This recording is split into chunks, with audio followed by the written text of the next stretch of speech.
주님의 이름으로 은혜와 평강을 기원합니다. 사도행전 14장 성경 칼럼 요절 18절 19절 제목 꽃가마대 가시밭길. 꽃가마 타고 가는 길과 맨발로 가는 가시밭길 중 무엇을 택하시겠습니까? 세상에서는 당연히 첫 번째 길을 택할 것입니다. 바울 일행의 이고니온의 복음 전파는 상반된 반응을 가져왔고 죽이려고 달려든 자들을 피해 루스드라로 옵니다. 1절부터 7절. 루스드라에서의 나면서부터 걷지 못한 자를 고친 치유 사건은 독특한 충돌로 이어집니다.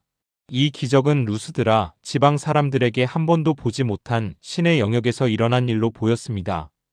바울과 바나바에게 제우스와 헤르메스의 이름을 붙이고 제사하려 한 것에서 증명됩니다. 11절부터 13절.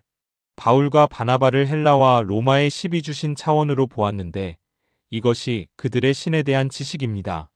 그들의 12신은 하늘의 신인 제우스, 여성의 신인 헤라, 농업과 결혼의 수호자 테미테르, 물과 지진의 신 포세이돈, 지하 세계의 신 하데스, 전쟁의 신 아레스가 있습니다. 불과 장인의 신인 헤파이토스, 술과 연회의 신 디오니시스, 미와 사랑의 신 아프로디테, 전령의 신 헤르메스, 목축과 태양의 신 아폴로, 지혜와 풍요의 신 아테네가 있습니다. 이 신들의 이미지를 현대어로 표현하면 세상에서 요구하는 축복과 능력과 인기와 아름다움이라고 볼 수 있습니다.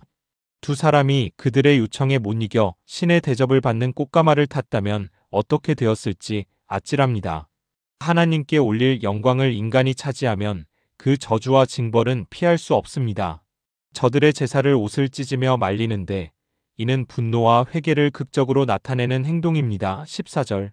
저들의 눈높이에 맞추어 하나님과 복음을 전하는 바울은 하나님의 사람입니다. 15절부터 18절.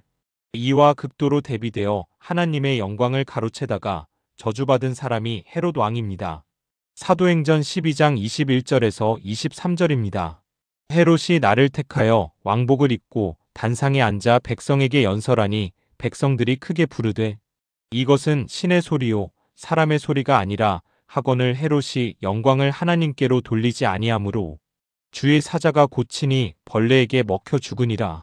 맥락은 다르지만 다윗도 이 시험을 당했는데 큰 대가를 치르고 살아납니다.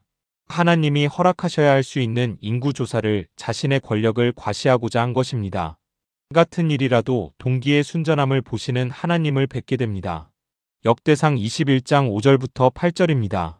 요압이 백성의 수요를 다윗에게 보고하니 이스라엘 중에 칼을 뺄 만한 자가 110만 명이요 유다 중에 칼을 뺄 만한 자가 47만 명이라 요압이 왕의 명령을 마땅치 않게 여겨 레위와 베냐민 사람은 계수하지 아니하였더라.